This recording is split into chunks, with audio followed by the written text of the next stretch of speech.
Olá pessoal, bom dia, boa tarde, boa noite, tudo bem? Inicialmente vou pedir desculpas por um barulho de fundo, porque aqui está em obra e eu vou gravar assim mesmo, tá gente? Não vou esperar a obra passar não, senão não vou gravar nunca. Mas este vídeo refere-se à continuação da história das escolas de samba do Rio de Janeiro. Agora eu vou fazer um resumo do período que vai de 2017 até 2021. Sendo que este vídeo aqui ele vai ser diferente dos outros que eu vinha fazendo dessa série, porque eu sempre fazia aquela geral e depois o ano a ano. Aqui eu vou basicamente me concentrar na geral, ou melhor, nos fatos que perturbaram um sambista durante esse período, que foram muitos fatos negativos. E aí vou fazer um outro vídeo, uma parte 2, falando apenas do ano a ano. Ou melhor, vou me concentrar na parte efetiva dos desfiles, tá certo? Então, nesse vídeo aqui, eu vou falar de tudo, basicamente tudo negativo que aconteceu.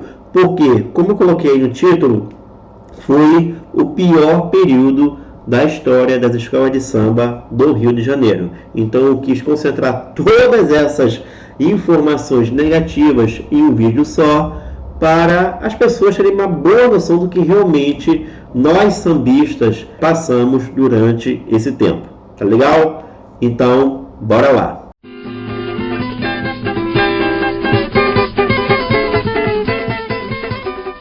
Bom, eu vou situar o início do caos com a eleição do Marcelo Crivella como prefeito da cidade do Rio de Janeiro. Crivella, ex-bispo da Igreja Universal, que anos atrás atacava o carnaval, acabou sendo eleito prefeito. E mais do que isso, tendo apoio das escolas de samba na sua candidatura, especialmente em um evento que ficou marcado como aquele que o Crivella cantou Pega no Ganzê, mostrando que não tinha esse negócio dele ser contra o carnaval não. Ele apoiava o samba, apoiava as escolas de samba da mesma forma que as escolas de samba estavam apoiando ele. Mas aí vem a grande pergunta para as pessoas que não acompanham o carnaval. Por que as escolas de samba apoiaram um candidato que era bispo e que antigamente atacava o carnaval? Bom, aí eu vou abrir um parêntese. Volto 4 anos na eleição de 2012. Bom, Marcelo Freixo foi chamado por sambistas que estavam muito preocupados com os rumos do carnaval carioca. Lembrando que 2013 foi o ano do ápice dos enredos patrocinados. Tivemos enredos patrocinados de tudo quanto foi coisa. Sobre a Alemanha, Coreia do Sul. A revista Caras patrocinou o Salgueiro para fazer um enredo sobre a fama, etc, etc, etc. Realmente 2013 foi um ano atípico.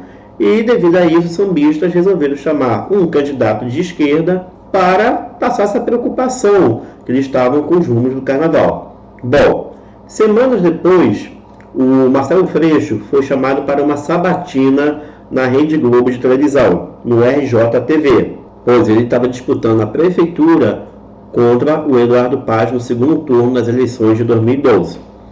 E nessa sabatina, ele foi questionado sobre o seu posicionamento com o carnaval.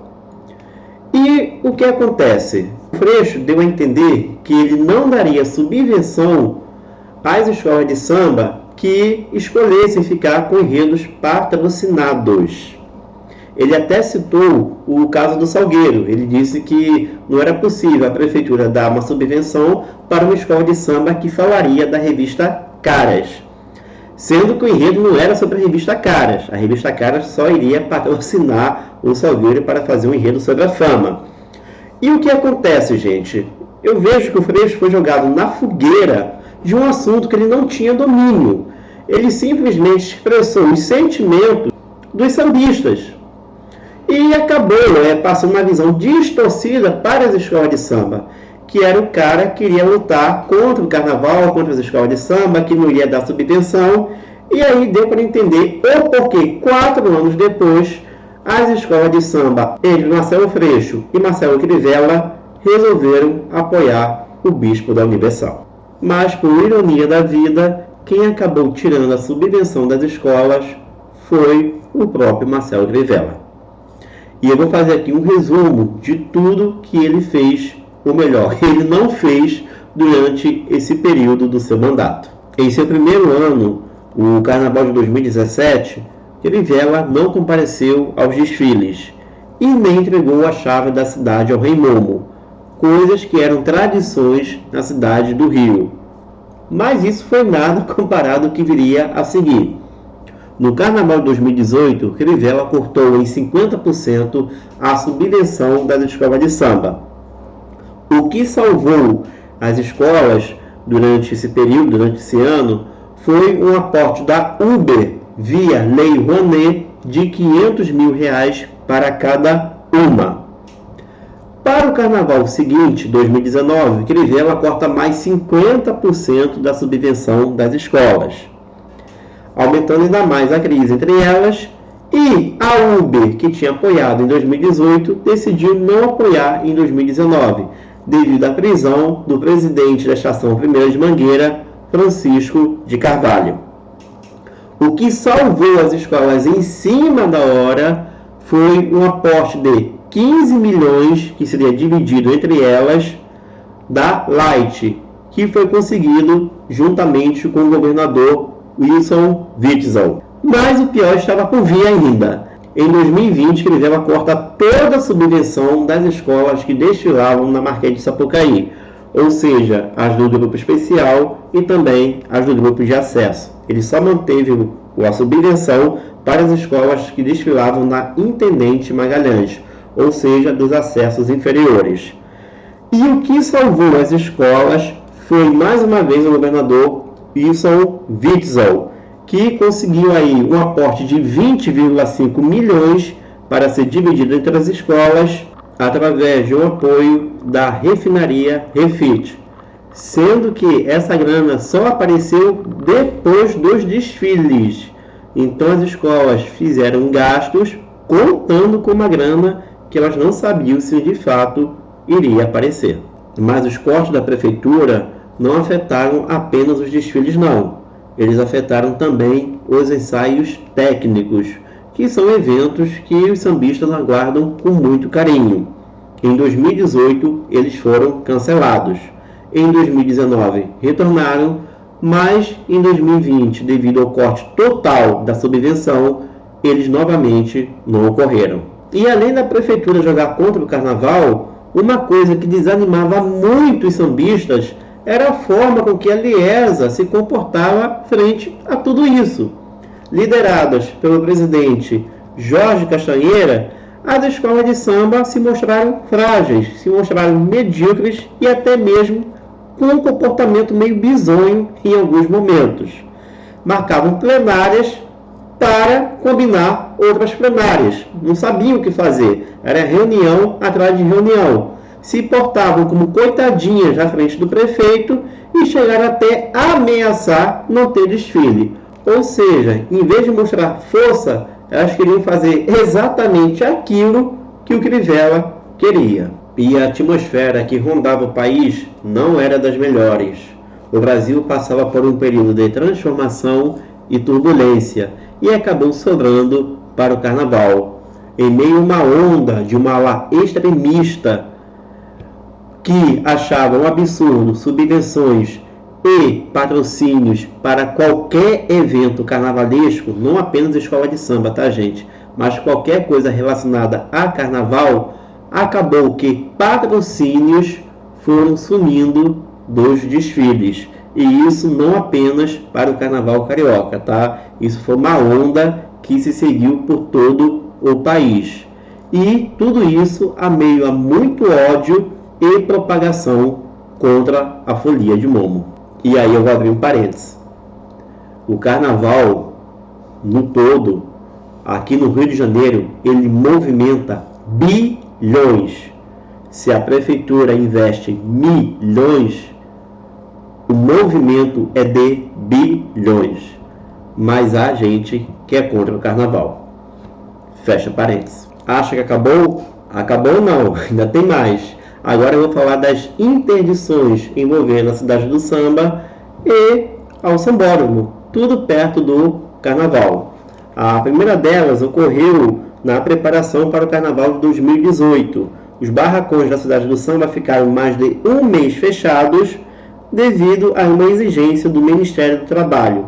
E os barracões só foram reabertos quando as escolas cumpriram as devidas exigências. No ano seguinte, nas vésperas dos desfiles, o Ministério Público interdita o sambódromo, exigindo o laudo do Corpo dos Bombeiros. A Justiça liberou, faltando apenas 2 horas para o início dos desfiles do acesso. Em 2020, a mesma situação. O sambódromo só foi liberado às vésperas do desfile de sexta-feira no grupo de acesso. E houve uma outra interdição na cidade do samba em 2021, no ano que não houve o carnaval, por 6 meses. Mas isso eu vou falar posteriormente. E assim, gente, ninguém aqui é contra, evidentemente, o trabalho do Ministério Público e também do Ministério do Trabalho. Eles têm que fazer o seu trabalho, têm que fiscalizar, evidentemente, as escolas de samba, seja no sambódromo e também na cidade do samba. A questão toda é que eles sempre fazem isso perto do carnaval e tem um longo período durante o ano para fazer essas revistas, mas decidem fazer perto do carnaval justamente quando as escolas estão lá no seu ápice dos trabalhos. E é um questionamento que os sambistas sempre fazem, porque parece que é uma coisa feita de quê?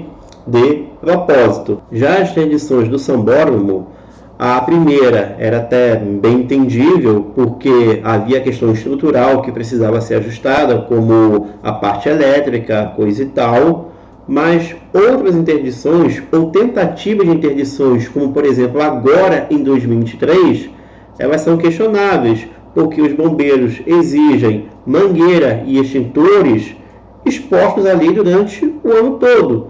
E é uma via pública, uma via expressa pública. Se a DESA deixar aquilo dali à mostra, vão roubar.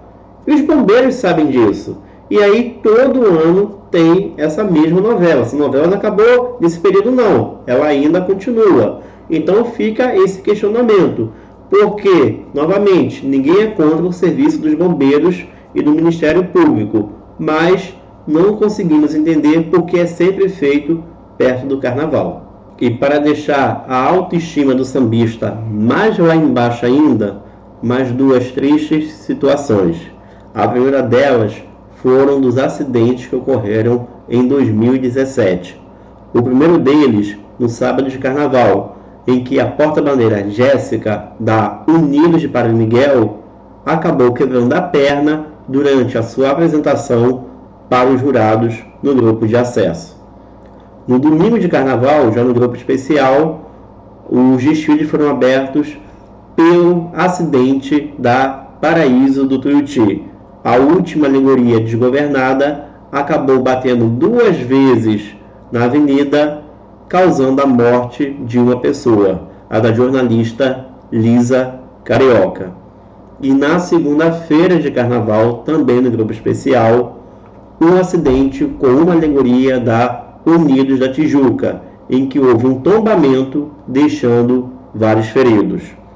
Sobre esses 3 casos, eu já contei de forma detalhada em uma série, em que eu titulei de Momentos de Tensão na Sapucaí, que eu estou deixando aqui no card.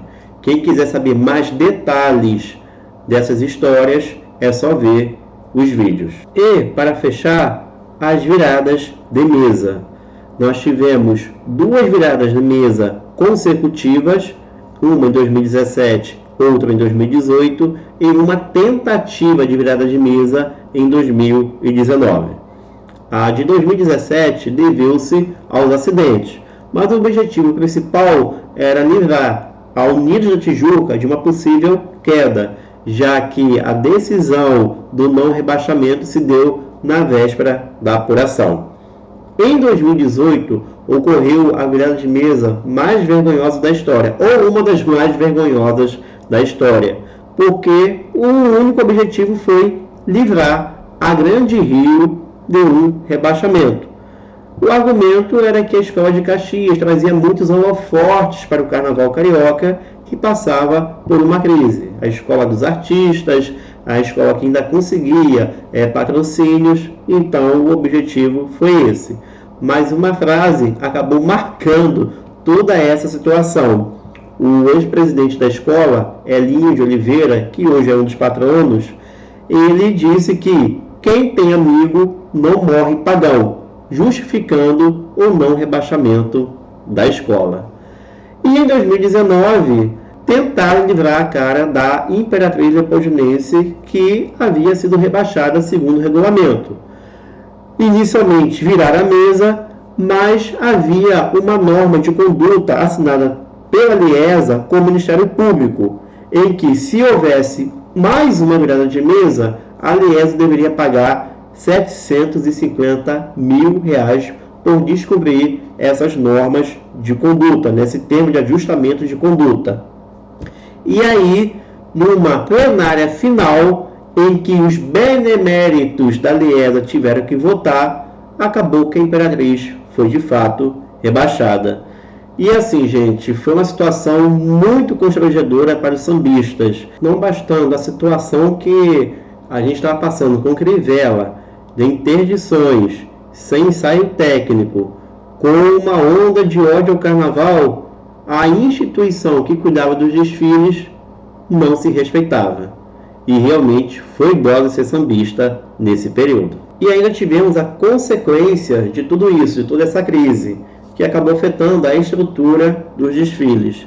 Primeiro, eu vou falar aqui da questão do número de alegorias, que foi diminuído. Em 2017, a quantidade de alegorias, no máximo, passou de 7 para 6 carros, e o número mínimo de 5 alegorias. Isso permitindo um acoplamento. 2 anos depois, em 2019, manteve-se esse número máximo de 6 carros, mas permitindo que as escolas desfilassem com, no mínimo, 4 alegorias. E o tempo houve uma considerável redução. Até 2016, eram 82 minutos o tempo máximo de desfile. Em 2017, passou para 75 o máximo e 65 o mínimo. E em 2019, outra redução. Passou de 75 para 70 minutos no máximo e de 65 para 60 minutos no mínimo. E assim, gente, o argumento da Liesa era sempre de que isso daria dinamismo aos desfiles. E, de certo modo, até dá.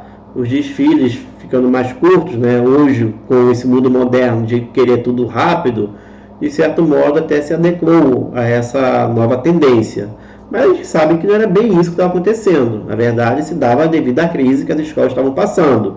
Isso gerou muita preocupação entre os sambistas, porque a gente está vendo uma redução do maior espetáculo da Terra, né? Do dito maior espetáculo da Terra. E a gente não sabia onde isso ia parar, tomando toda a atmosfera que pairava na época. Só notícias ruins e os desfiles diminuindo de corpo. Quando você diminui o tempo de desfile, você consequentemente diminui a quantidade de componentes. E aí você tinha a redução de componentes e a redução de alegorias. E onde isso ia parar?